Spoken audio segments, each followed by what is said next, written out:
Uncut Jam. Right.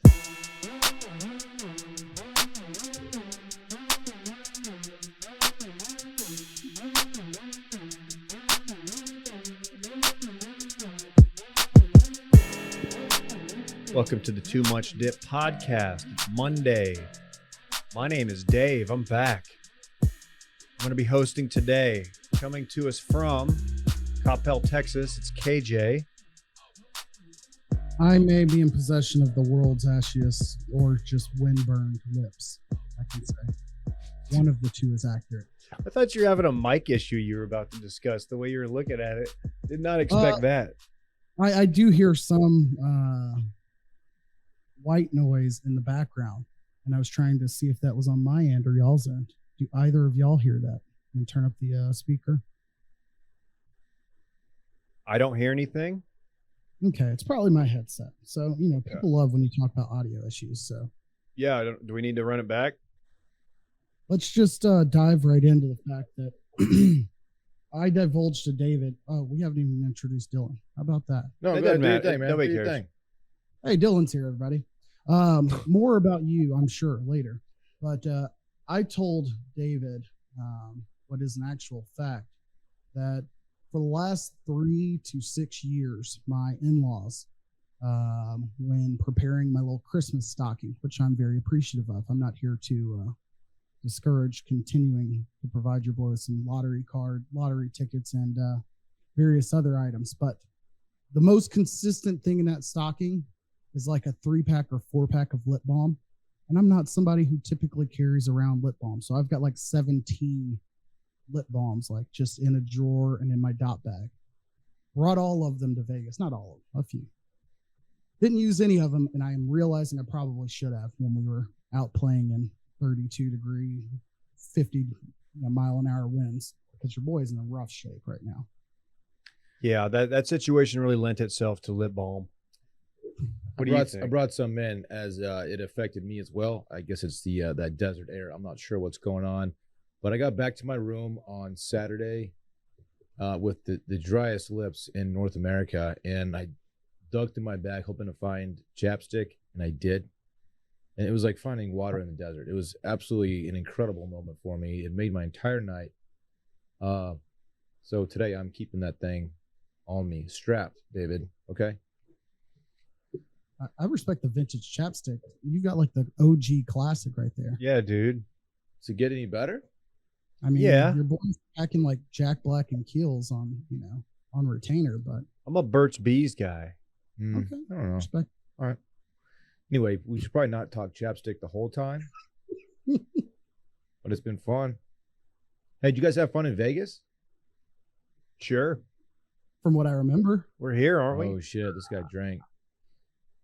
I had a good time. I'd rate it a 10 out of 10. Top to bottom, 10 out of 10. I'm going to say I'm leaving Vegas forever changed. Not only as a man, but as a man that takes trips. I told you guys this as well, that I am now all the way in on the concept of golf outings during your guys' trip. It was fun, wasn't it? Okay, that's what I wanted to get into. I'm glad to hear that. I guess my first question is, how many times have you actually played golf in your life? Actually going to a course and played a full round. Less than 3. Okay. Did this trip do anything to steer you in the direction of playing more, or at least, getting more into the game? I would say it made me more comfortable with approaching the game more regularly. It did not leave me with the, if I could just get out there and, tune some things up, I'd be out there every weekend. Like, it didn't leave me wanting that, but it was more of the, I'd like to be more prepared for the next opportunity to go golf. So that's not a foregone conclusion or assumption that I'm all the way out. I think that's my interest level. Okay. You didn't get the irrational confidence from your approach shot on first hole, I think it Yeah, was. we get out there on the first fairway. We're playing a scramble, by the way, so we all have the same approach shot. 3 of us hit, and none of us are on the green. None of us. No, we did not have a good shot into that green. KJ, who I guess is feeling down about his game, is like, I'm not even gonna hit, guys. We're like, KJ, you got to hit. We're It's not the first hole. We're not even putting. Remember how my first shot started, though. We're like 160 out. And KJ gets up there and absolutely flushes. I don't know what he was hitting and puts it to like 18 feet, or maybe even less than maybe 12 to 15. I'm not sure. An absolute clutch moment to kick off the round. Without that shot, I don't know where we would have been. It was a mojo moment for sure. Our team started off hot, and yes, the rumors are true. The Too Much Dip crew featuring Flounder took the dub on the weekend when it came to golf. Yes, we did. I would say a lot of I really am honest when I say I don't think that any one of the three, from kind of the outsider's perspective, I don't think any one of the three of you like carried the team more than one or the other. Dylan certainly did in the first third of the course. David kept us like afloat through like what was absolutely some of our worst holes, like saved our ass multiple times. Flounder was in his bag. Clay played really well. Was consistent throughout, but then at the end really turned it on. And obviously Dylan really sealed. I remember it as I didn't do a damn thing until the playoff.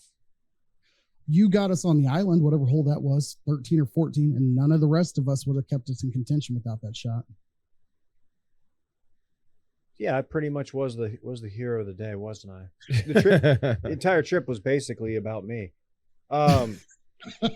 No, dude, I'm glad to hear that but you have to realize, like, so as far as bachelor party or guys' golf trips go, you're going to have a scramble in there somewhere. And the ultimate is going up 18, everybody's boozed, and you're in the final group and you have like a meaningful putt to, in our case, tie. And to make that and to have Brett being live, like that was exceptional. I said this on Circling Back, and I was hesitant to go live or let Brett go live, I should say, because that's a 1 in 1,000 putt for me. I was sure that everyone was going to watch me miss that putt, and I didn't want to document it in that way. But man, did it work out! That was so much fun. One of the best sporting moments of my life. Sad to say. Tremendous, absolutely tremendous. And I will say, even the conditions as they were, like had I just been a little bit better dressed, like I was the only one that rolled out there in shorts. I want to say maybe Brett did. I don't know. No, Brett just went with the short sleeve shirt.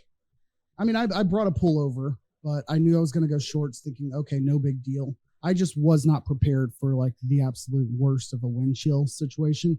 So either being a little better prepared clothing wise, again, all on me, or let's say it just wasn't windy that day, because when it was sunny and not windy, it was very pleasant. And I think had we had those conditions like through the end of the round, everybody involved would have been more messy, because I don't think anybody was like eager to hold, cold drinks or cold beers. I think I did a Irish coffee. We did. We both did. Time. So it was a little bit different when it came to the amount of rowdiness from alcohol. By the way, I looked it up. Those mountains are about 4 miles away. What did I say? 20 minutes? You said 20 miles. I said. Yeah, I said 20 minutes. Or I don't know what I said distance-wise, but yeah, that's. Yeah, we had an argument going on throughout the entire round about how far away the mountains in the distance were, because it was quite the scene out there. These really incredible like snow-capped mountains in the distance, and we were trying to figure out how far away they were from the course.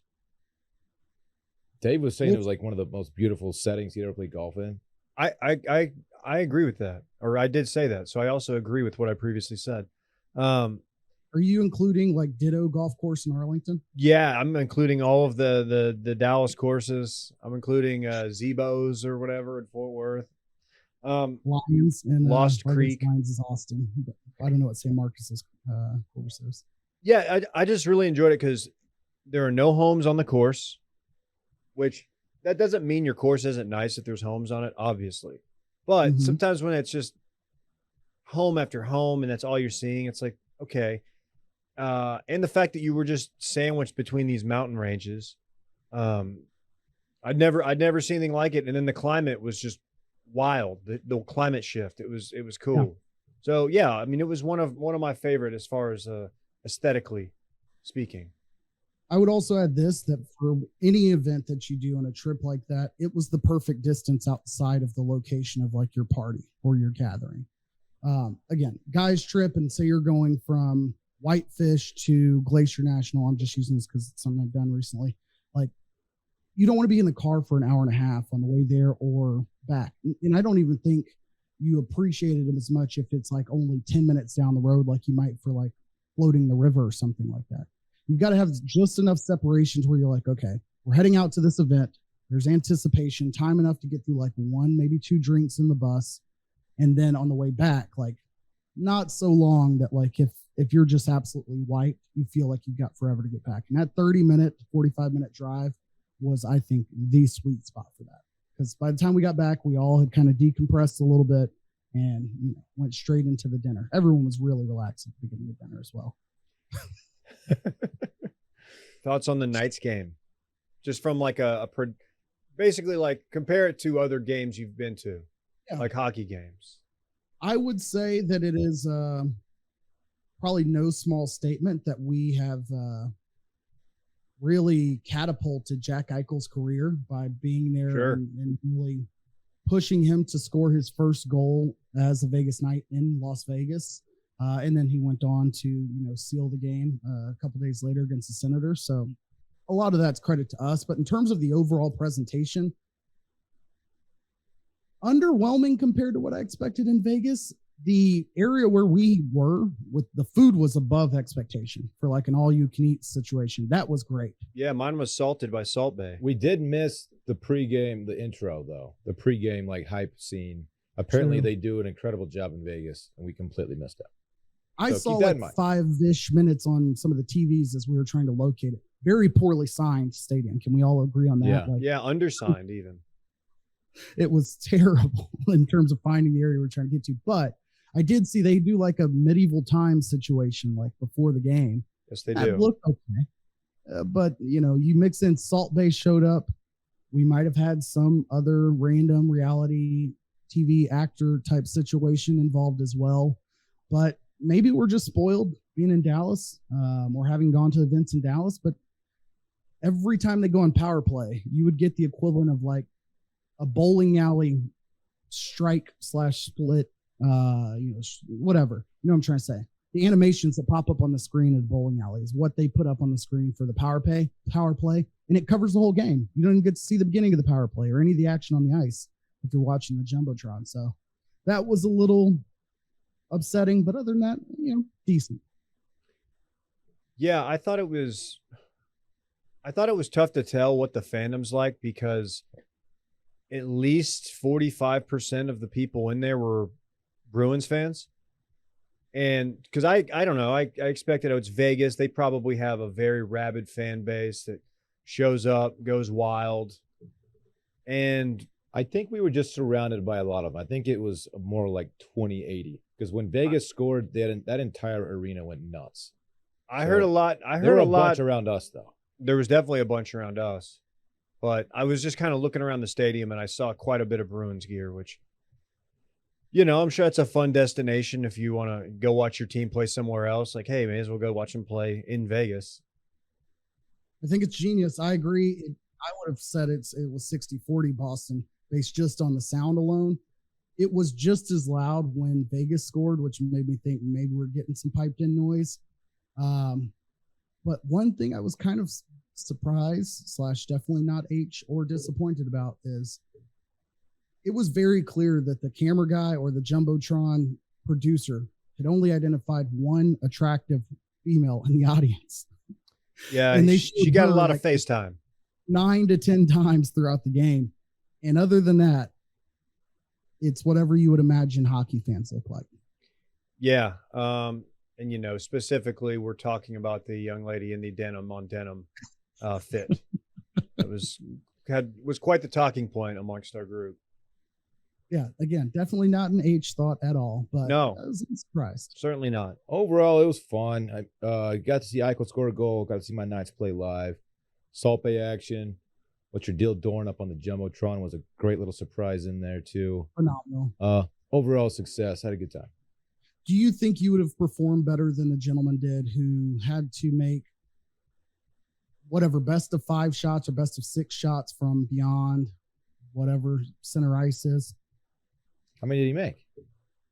I want to say 3 of 6, maybe 4 of 6. As someone who's never actually fired a puck on ice or otherwise, I don't know. I don't know how to do, Honestly, no idea. Yeah, they I tried to probably would mess have with. gone top shelf. I would have done a slappy though. I'm going slap shot on him. Oh, then you're definitely missing. Dude, 'Cause they would his have were been. like Like, whoa, just whoa, whoa, push sir. This is enough. like a I would fun have. thing here. I probably would have popped the puck and knuckle pucked it. Damn. KJ, there's a note here about a bad bet in our Vegas recap. What? I mean, other than us all, well, most of us losing money. What is this? Well, I was going to ask if any of us walked away from Vegas thinking like, you know what, I really, went on a heater on the blackjack table, or really glad I made No. XYZ bet, because I know personally No. I can say yes to none of it. Everything I touched turned to shit, man. I didn't win anything. I didn't win anything. I got back. Last night. I got back. Like I had $200 in my pocket. Like, all right, Mhm. if I had a bad run, if I can turn this into like 4, that'd be a killer win. I go out on a high note. So I sit down at a table, blackjack, and I proceed to lose four $50 bets in a row. I was like, you know what? This is my sign. I got to go to bed. No more of this. Everything. The night's game lost. I was gonna bet on Masvidal, but I never found a sports book in time. Thankfully.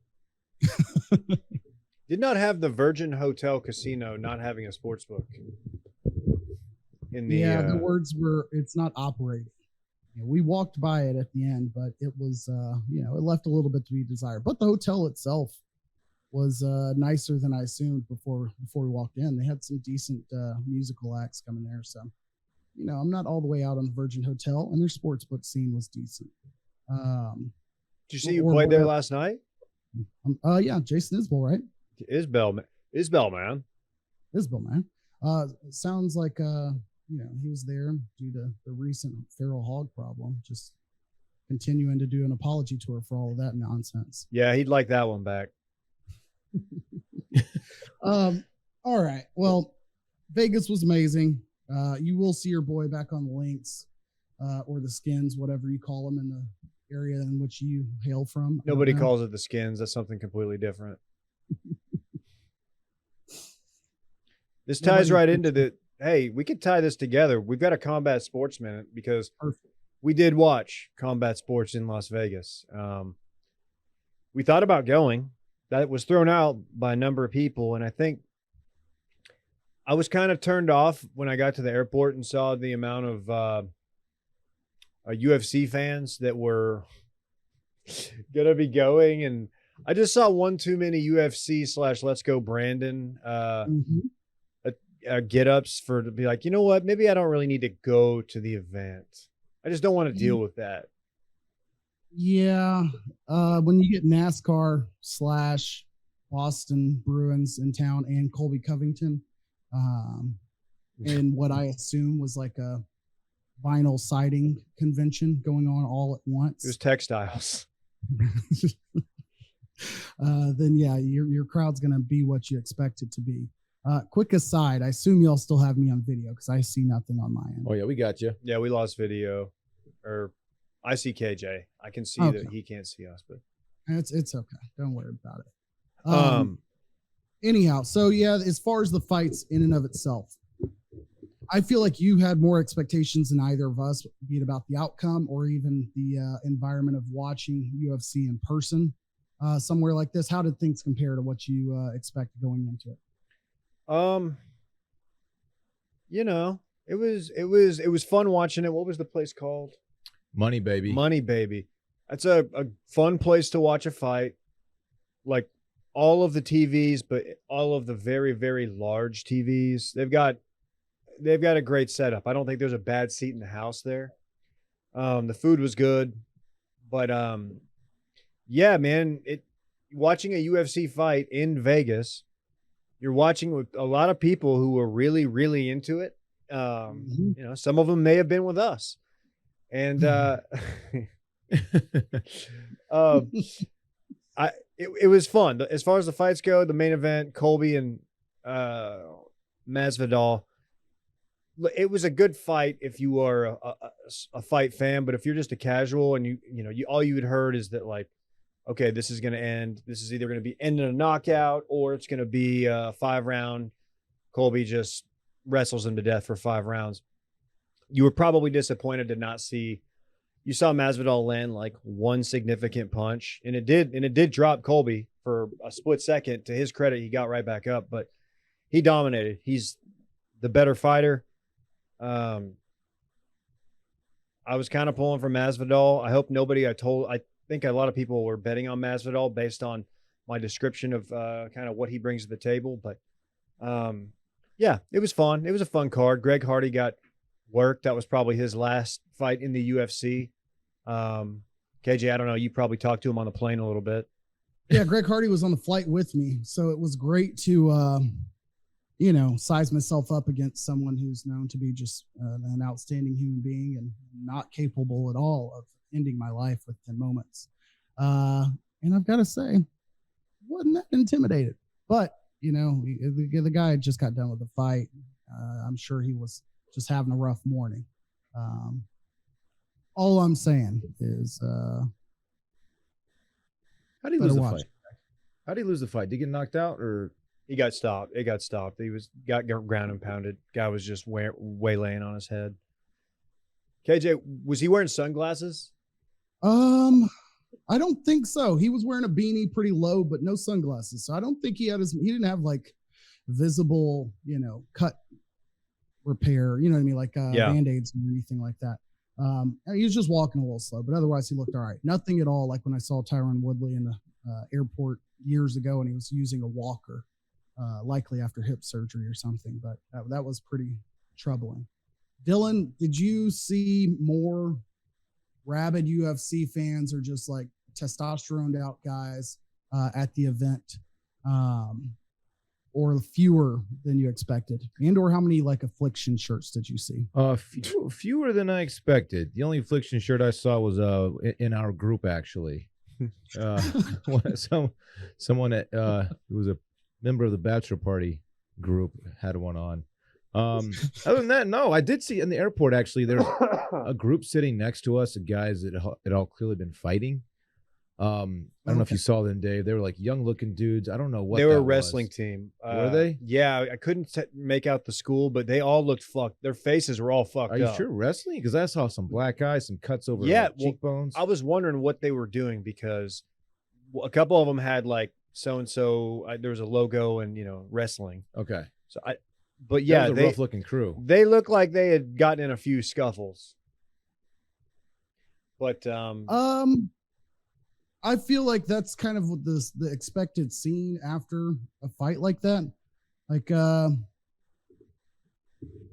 if you have, do they have like junior events? I'm sorry, I was distracted. Somebody was requesting a payment question. Anyhow, Flounder says hi. Do they have like non-card related like UFC events? That's what I was assuming the group next to us was, some kind of MMA, like super undercard group who's just getting their asses beat. I don't know. Oh, okay. So you're saying, oh yeah, no, I don't. There's the early prelims, then there's the prelims, and then there's the main card. Those guys were kids. The ones that were nearest, they looked very young. But I'm very shocked that we did not, unless I missed this, I didn't see any fights in Las Vegas. Like, yeah, or any like attempting like, yell matches at all. It was a pretty chill situation. Well, they were all at Circus and Treasure Island in the Palms. That's probably true. There was a high amount of guys who wanted people to think that they might be on the undercard. They were actually at the Trump Hotel down the street. They're at is the Trump Hotel nice? What's the story with I don't know anything about it. It's been there for a while though. Yeah, just a hotel, no casino, so there's not many like reasons to go check it out. Oh, I didn't know that.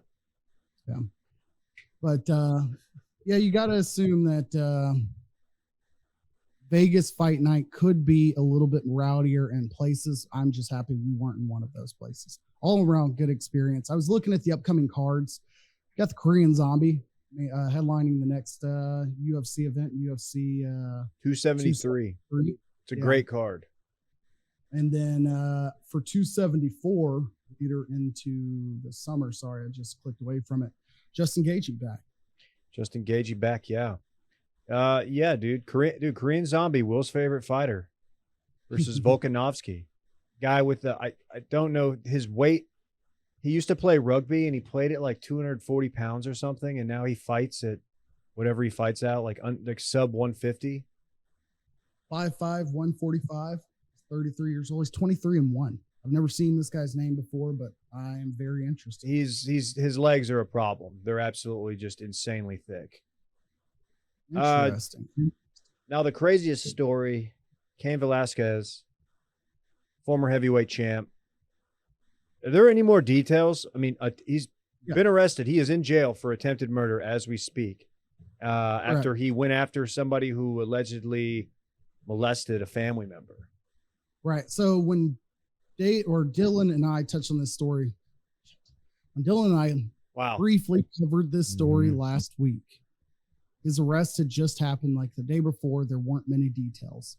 Over the course of last week, it was revealed that the person that he essentially was shooting after a vehicle that the person was in, but along with the person's mother and stepfather or father-in-law, I'm not sure. And I think it was his mother, his stepfather, and maybe one other person were all in the car. Cain Velasquez is basically going after a car, shooting at it, only hit the person's stepfather, did not hit the person. And like you said, that person apparently has been accused, charged, or is like, I'm not sure of the legal circumstances, but essentially Cain Velasquez is alleging that person has sexually abused like a cousin or a niece or something, someone who's like less than 5 years old, I think is how it's defined. So absolute horrific situation. I do not think that will lead to any softer sentence for Cain Velasquez, seeing that he was shooting at a vehicle full of people with an intention of harming one. Well, do you think it'll matter that Colby in his press conference afterwards said free Cain? Like, do you think they'll take that? Because there's a big outpouring in the MMA world right now of people with riding on the hashtag free Cain bandwagon. So vigilante justice. I was gonna say a lot of people are just generally in support of vigilante justice when it comes to shit like this. But yeah.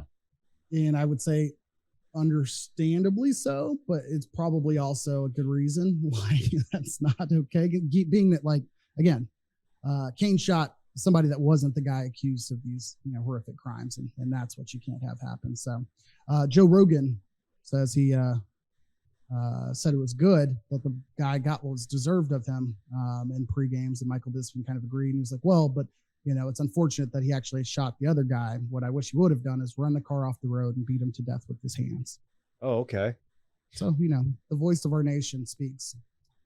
I mean, that doesn't mitigate it like at all if he like did it with his hands as opposed to a gun, but whatever. Okay. I think he's just saying like then he would have been able to only harm that one person.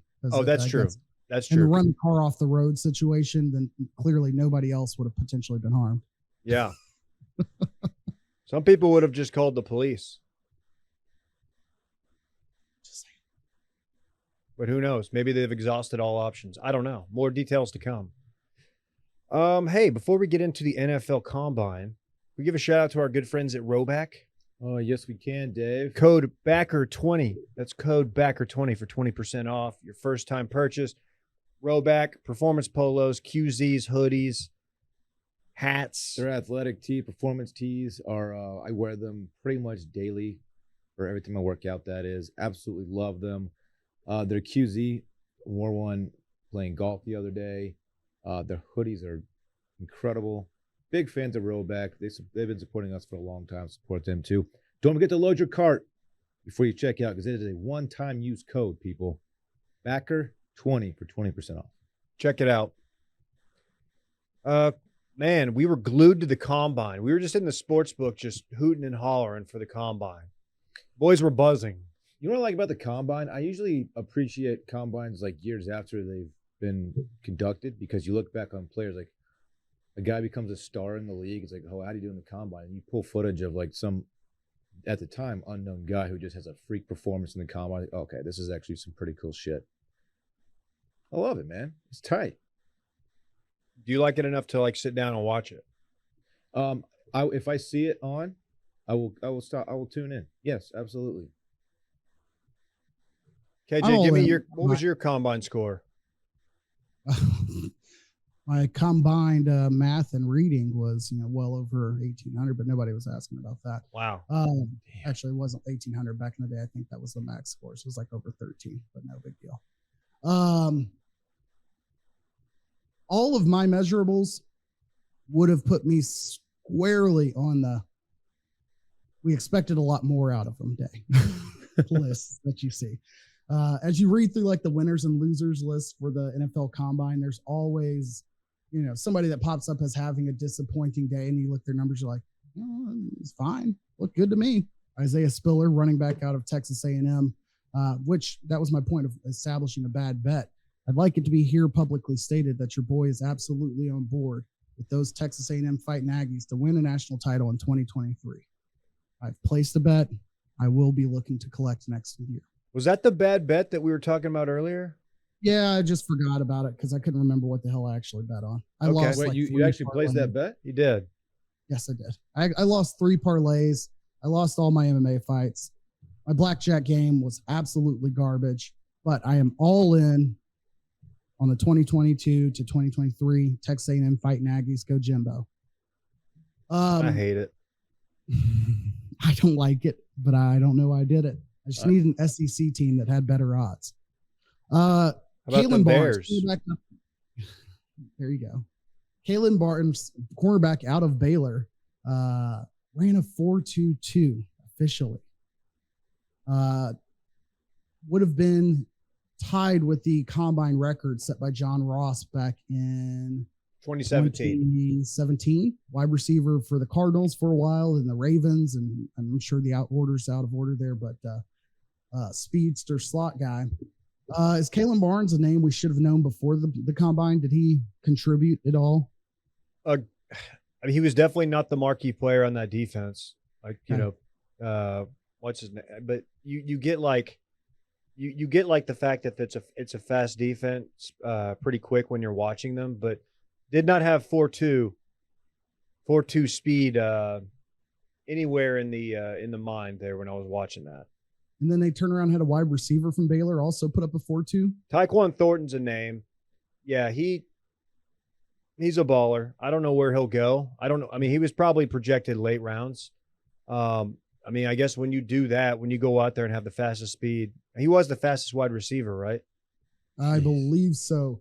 We did have a funky situation with the speeds coming out on the news and Twitter timelines because the NFL Network will put up an unofficial time immediately after the athlete runs that day. And then later that day, they'll combine all of the digital timing. So you had 5 or 6 or 7 people who were clocked at a 4.22 or 4.27, somewhere in between. And I think it got worked back to being maybe 2 or 3 people, but track was fast that day. Fast track, man. Michigan State's running back, Kenneth Walker, who everyone knew was a good running back all year long, gotten a lot of attention, was in talks a little bit for the Heisman at one point in time. He ran a 4.38, which I don't think anybody expected.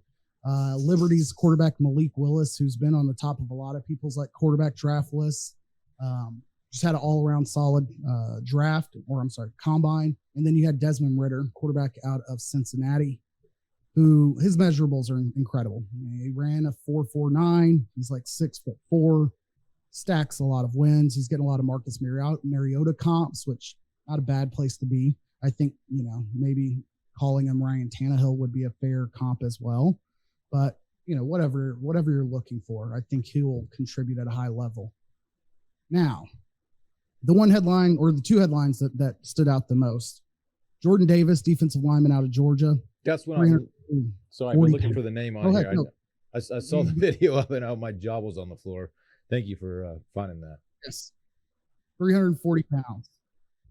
4.71 or 4.78. I don't know. It looked like he had some in the it was like an effortless 40 too. It was. I'm sorry. 4.57. No. Right. That's Damon Clark. I've got 2 different things. Yes. 4.78 was his second time. He's what, like 6'6"? I mean, he's a massive, massive man. I'm just 6. I don't know why the full height and weight's not here, but I know he's 341 pounds basically.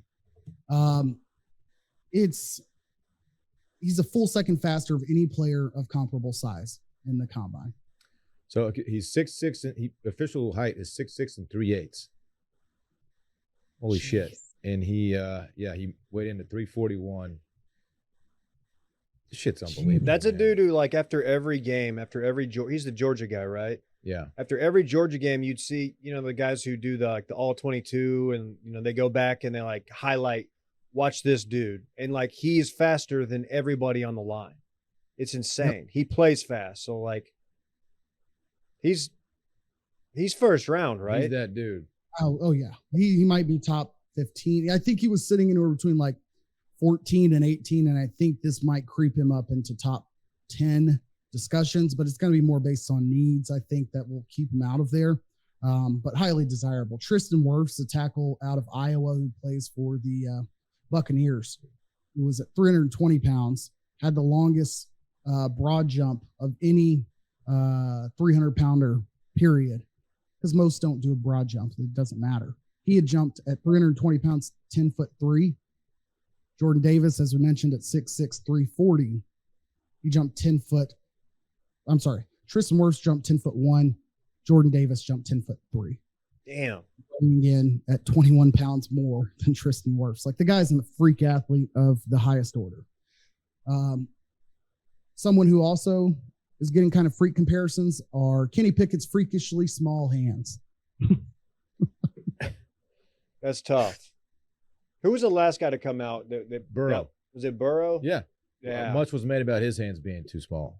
Like, you've seen him throw football before, right? Like, it's clearly not an issue for him. I don't know why this continues to be a headline. It's so silly. It is. Like, I wouldn't even do the hand measurement if they thought it was going to be a thing. Like, I get it that there are some historical like comps out there to be like, hey, we haven't seen anyone with success have this small of hands, but it's not it's not the causation. Like, big hands don't directly mean, ball security and or success at quarterback. Or the ability to really spin it. Just dumb. That's the dumbest part of this whole ordeal is when they get those kind of things. Last quick note on Combine, Kayvon Thibodeau, defensive end, also known on this podcast as Dylan's boy. Yep. Had an above average Combine, but dealt with some questions about how much he loved the game or how much he really loved football. Same shit you saw around like Josh Rosen a few years ago. Kayvon Thibodeau performed very well, but decided the day was a little too long and opted out of like the second half of the NFL Combine. Probably won't matter, but it's something I'm sure that somebody will bring up if like he gets in trouble 3 years into his career. Tell me that's not a good look. That's not ideal. Tell me what's going on with A-Raj. Nothing. Absolutely nothing. I'm not a person who has strong opinions about Aaron Rodgers on or off the field in general. I think he's a great quarterback, whatever. But I do think that it sucks, and you deserve to be in this position. But if you tell a team like, hey, this is the way that I'm going to handle a situation, as he's done, he monopolized all of the attention all offseason last year, continues to underperform in the playoffs a little bit. But then says, hey, I'll have a decision made by the franchise deadline. And which that's tomorrow. There's still no word of that happening. The reason that's important to the Packers is they have to negotiate a contract with Devontae Adams. And if Aaron Rodgers isn't there, they're likely going to be of the mindset that we could use that money elsewhere. Maybe we need to go ahead and let or franchise tag Devontae and use that money elsewhere, as opposed to renegotiating a longer deal to make Aaron Rodgers happy, and then Rodgers leaves anyway. So just a lot of bullshit. Still no word as of now.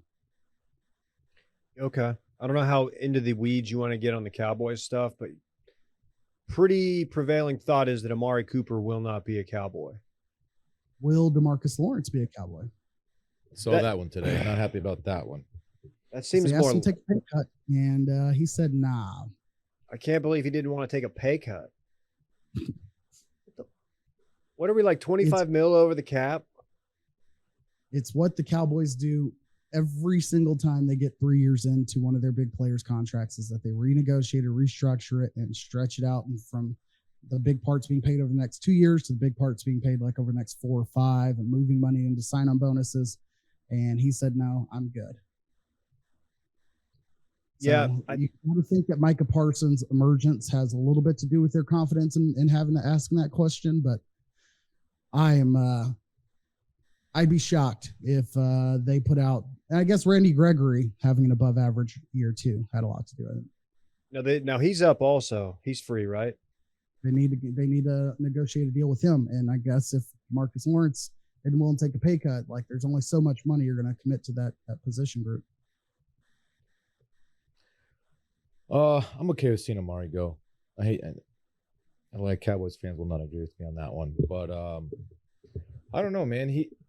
I feel like he's better than what he's shown on the Cowboys, and it's been he's had obviously some good seasons, but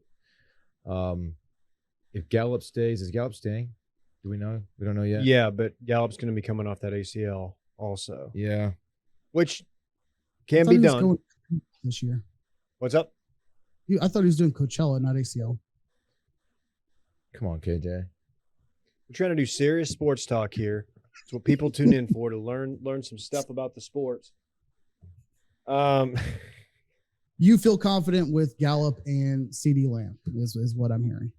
I'm not saying I feel confident. I'm saying that's the lesser of the two evils for me. I would rather Lawrence stay. I mean, it looks like they might lose both of them, but I'd rather Lawrence stay than I would Amari Cooper.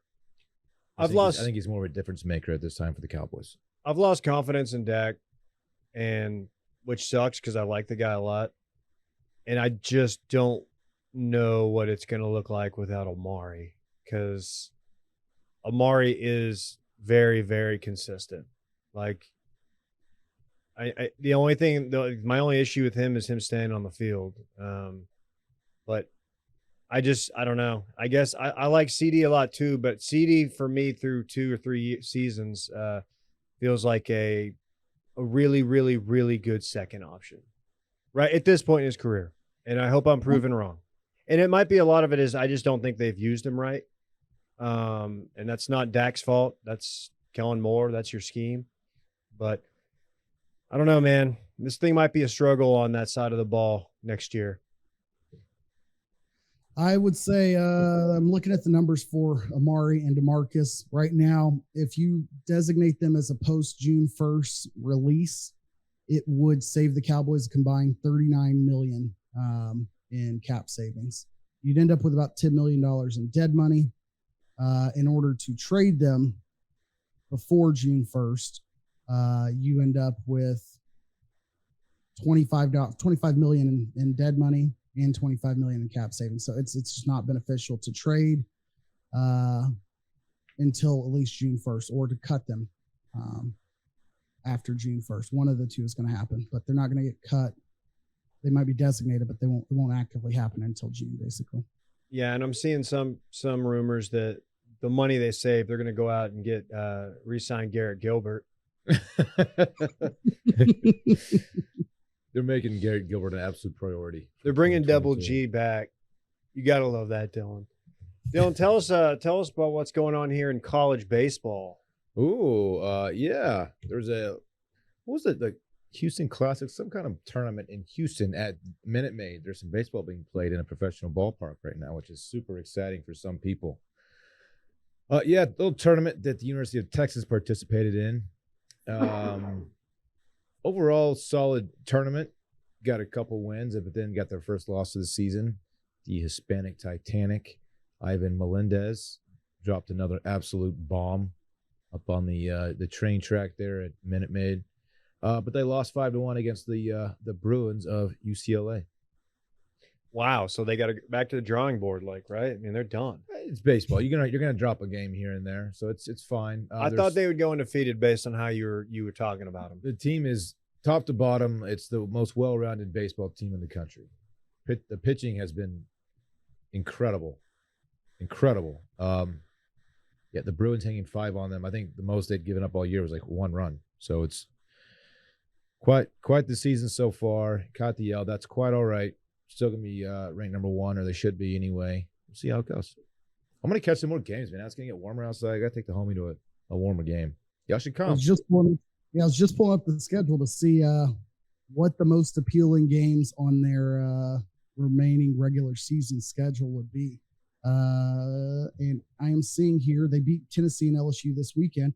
Oh, next game tomorrow, San Marcos, Texas. Yes, I saw that. Dave, you gonna go catch the Bobcats? You know, Tuesday and a Wednesday back to back. Man, the one thing you're supposed to do when you get back from Las Vegas, a Las Vegas boys trip, is go out in San Marcos. Hit the square. That's like the best thing I could do for Oh my my body, God. for my life in general. Yeah, I don't know, man. Well, I will catch a game this season. I don't think I'm going to go down to San Marcos to do it. Now, if it was like a Saturday thing, you could talk me into that. Yeah. Okay. Well, Saturday, April 23rd, you get the O2 championship team reunion versus Baylor. Oh, the Bears. You know what else we need to do? Just for talking sports on the sports podcast, is catch an Austin FC game or 3. Apparently, from what I'm hearing, they're pretty damn good. They're really The putting the winning- ball in the net. I think they're only a couple games into the season, but 2-0. early reports are that they are better than they were last year. So, and that's a great stadium, man. If you haven't been, you have, but it's a good place to watch a game. And that right there is why Dylan Shivery is one of the world's best sports fans, because he's not afraid to admit when he's wrong on something. Pre-Austin FC arrival, I don't know if Don't want I'm it wrong to San on Antonio. anything.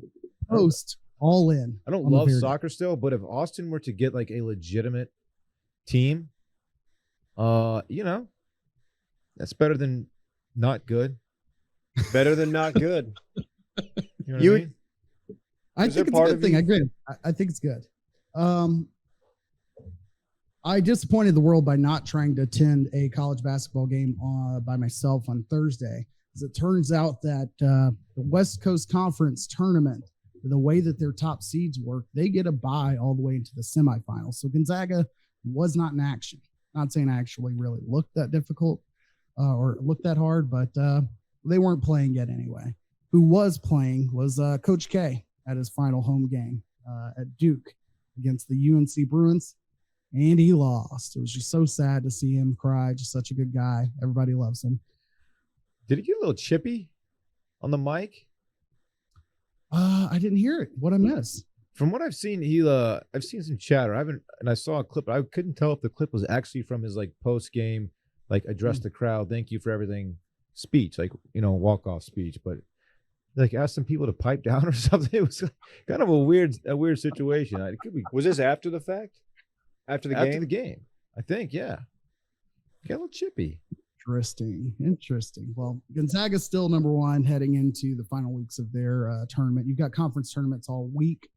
And I learned just before this podcast, according to David Ruff, Sean Miller's not the sweaty head coach at the University of Arizona anymore. It's in fact some guy named Tommy Lloyd, who does not look as sweaty. Yeah, it's a real bummer. It's underwhelming for sure. Almost Yeah. as big of a bummer as your final game at home, losing to your arch rivals. Hurts to lose that one, I'd say. Apparently Tommy Lloyd was a former assistant in Gonzaga, so shouts to that coaching tree that's building. I announced this over the weekend as well. I plan to see UNT win a few games over the next couple of weeks. I know what you did right there, and I don't think you needed to do it. What do you do? Admit that I was influenced by No. local radio. No. You think you're slick, but you're not. Are you really in on UNT? After doing further research, they are only ranked slightly higher than SMU is in the nation right now. They're at 48th, according to KenPom.com, my one and only resource for college basketball rankings. With the weaker schedule than the Mustangs. And since the Mustangs went undefeated at home, I've now returned my fandom to hoping that the Mustangs make it to the big dance and make some noise. Shouts to Kendrick Davis. Oh, very cool. I'm back out on UNT. Did you put any money on them in Vegas? Nope, I only bet on Texas A&M, which is inexplicable. Maybe on my return trip this weekend, which my pancreas and liver and all on things involved are really excited for. God, I keep forgetting you're going back next weekend. I know it's under completely different circumstances, but still. I'm going back to finish the meal at Lavo. It's still sitting there waiting on us. You should take the fam to Money Baby, or what's it called? Money Baby. Money Baby, and get a bunch of those 16-inch hot dogs. Because you're so money, baby, you don't even know it. Yeah, baby. All of the food looked great. I made the mistake of I didn't make the mistake. They dropped my food off first. Everyone was very hungry. So I was in a sharing mood, and I shared some of my nachos over to Flounder, and that was a dumb mistake because those nachos never made it back to this side of the table. Yeah. Wait. He was too busy eating a grilled chicken sandwich and a 7-pound Boston dog. He ate both covered of in those brisket, things. queso, and pork rinds. It was the most grotesque. I mean, look, it wasn't gross, but it was just so much. I was just like, I can't. Just a big mound of Pork rinds. I don't need pork rinds on my hot dog. On top of baked beans. Oh my God. Oh. I did eat a lot of that dog though. Okay, there you go. Glizzy. Lastly, let's party. Is It's it a time to quick. party It's a quick already? party. I'm all in on the party. Okay. My team wins a big game. Oh, that's the wrong button. That's the right We're button. partying? Still no Major League Baseball deal, huh? It's going to force me to not watch some early season baseball, I assume. I was very eager. If baseball fans were really real about this, they would all load up in their trucks, 4x4s, F-150s, whatever you got, bring them out, line all those trucks up, get on the highway, drive those trucks straight to wherever the MLB may do their operations from, because I'm not quite positive, and have like a baseball fan convoy. Ooh, like that. There have been 3 rule changes announced for starting in 2023 as an agreement was reached between MLB and the MLB Players Association, and shifts are now banned. You know what a shift is, Dave? Yeah, I know what a shift is. You know what an infield shift is, KJ? Yeah, It's but what why? it got banned in Is this- I didn't 2023. realize it was something. Also, a pitch clock to keep We're the doing the pace, pitch to clock. keep the pace of play moving. Which there's been a loose pitch clock for a while now, but it's very rarely is it what's the word we're looking for here? Enforced? Enforced. Thank you. And finally, the bases will be larger in 2023. Larger bases, I guess, to avoid turned ankles and whatnot. I don't really know what that's about, but More space for fewer tags. and this is according to John Heyman of the MLB Network. I don't know if I need my bases larger. I'm notably team big base, but I don't understand how these idiots can go into a room and say, you know what? You know why our sport can't quite get any attention on television? Not because there aren't regional sports, network agreements in every part of the country, because I still wouldn't be able to watch the Rangers if they were playing today. Yeah, definitely not because of that, but because the fucking bases are too small. And if we fix that, we will fix our lack of fandom and our lack of growth in the game. Do you agree? Geniuses. Do you agree with the Geniuses. people who think that analytics has ruined baseball and like that's the problem? It is all the nerds and Brad Pitt. They're saying Brad Pitt killed baseball, huh? A lot of people have said that. Bigger bases. Why? It's stupid. So stupid. The shift, I'm man. sure The that- shift is very in vogue right now. It's the last few years. It's kind of gotten ridiculous. So it's not surprising that they addressed it. But still, it's just You have like no you players gotta to learn- the left or to the second base. learn to hit against the shift. If you're one of the guys who pulls the ball all the time. Joey Gallo says, check my bank account. This is a big day for Joey G. It is. I'm all in on Joey G stock if this is the case. I can see the Yankees being very excited about this rule. Yeah, I don't know, baseball. Figure your shit out. I'm not even here begging to have baseball back because there's a lot to watch on television already, including Winning Time show on HBO about the Showtime Lakers by Adam McKay, and notably not Will Ferrell, featuring John C. Reilly. What is y'all's interest level in this new series that started last night? When the trailer dropped, I was super horned up for it. And then I forgot all about it. I'm sorry. What is it called? Winning Time. As I know nothing about it, I will have to research it. Don't know. Yeah, so I'm interested more in the sense of like, I have blind faith to whatever HBO will put on in their premium once a week Sunday night slots. I'm just very bad on like getting into like shows like this that seem a little too high testosterone or too high energy. Like I couldn't watch Fast and the Furious as a TV series. I don't need an hour of that every week. And I feel like that's the kind of like high type shit you're going to get out of this. Early returns are good. Good. And that's, I don't want it to fail. No, I don't think it'll fail. There's enough Lakers fans to keep it afloat.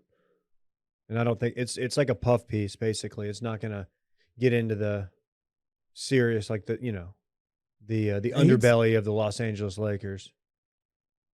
Will we get a Genie Bus photo shoot? Probably because it's HBO. You know, you think that might be a possibility. Hey, Drive to Survive is coming back? Yeah. Like what? Like soon? Friday. Wow. Okay. Did not real. I guess that came quick for me. Okay. It was an unintentional cum joke. Look, I'm sorry. I need a nap. Yeah, I'm all in on this. It was a very exciting F1 season, especially for those who are just now getting into the sport, which is pretty much all of you who are watching. Do they release these weekly, or is it just a full release? I think it's a full. It's a full release. You need to grow up, dude. What do you know? We don't do that. How do you know I here. was laughing at that? Why are you just mad horny to close this episode out? Seriously, you act like you were in a city of like 12 other dudes, all testosterone up, without like a shockingly few amount of like moderately looking women in the city over the course of the whole weekend. That was my other takeaway from Vegas is no you babe. kind of had this thought of like you're going to see like not normal. This is going to be rude. There were a lot of ugly people, and there were way more ugly people than there were like, damn, I wish I was like in the game right now. Nothing about Vegas made me feel like I really wish like I was here and available. As far as this is an aside. As far as bachelor parties go, our group collectively, the only women we talked to were dealers. We're so lame. Like nobody was. There was never a point where you look over, you're like, oh, freaking Yinsky's talking to that chick over there. None of that. Yinsky's a fake person, by the way. There was none of that.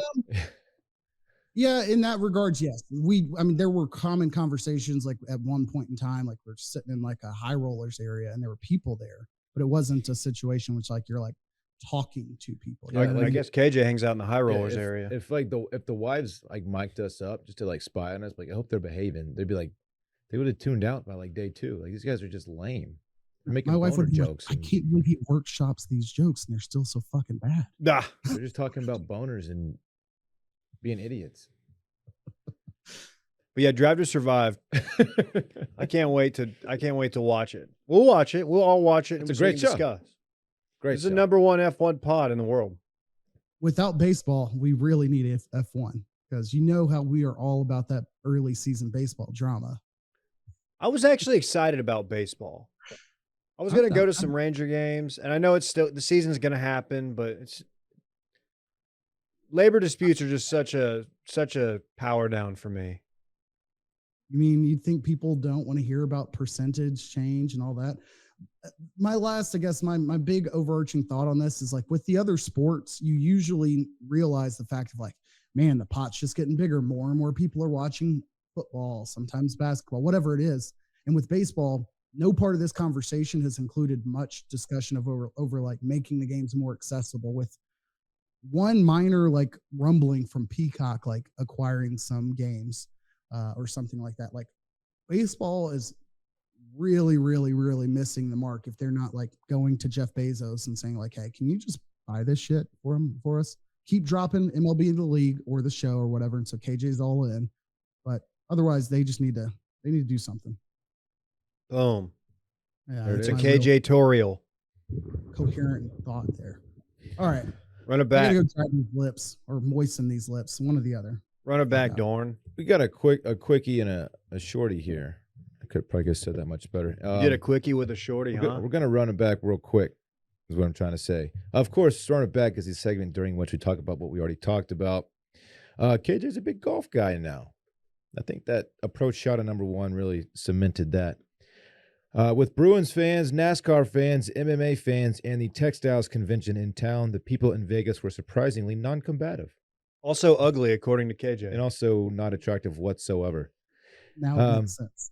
KJ is bullish on the Aggies in 2022 and 2023. That is football, for the record. KJ's got music festival jokes. I barely remember why I wrote that one. Oh, yeah, that's right, the ACL thing. Cowboys are prioritizing the signing of Garrett Gilbert in 2022. We'll do anything it takes to make it happen. Double G. Dylan is willing to dip a toe in Austin FC fandom. Just a toe. See how it feels. And Dave do be coming, Okay. which I believe KJ just wrote in. So, fun one, guys. Well, we will see you next week. KJ, you in town next week? Oh, yeah. What's your Vegas schedule? I am currently slated to fly back on Monday, so there's a high percentage chance either I will not be on the app or you will hear us on Tuesday. To be Okay. determined. Very cool. My man. We'll see you then. Bye-bye. Bye. I want my chips with the dip. That's all I know. I don't want my chips plain. I want my chips with the dip.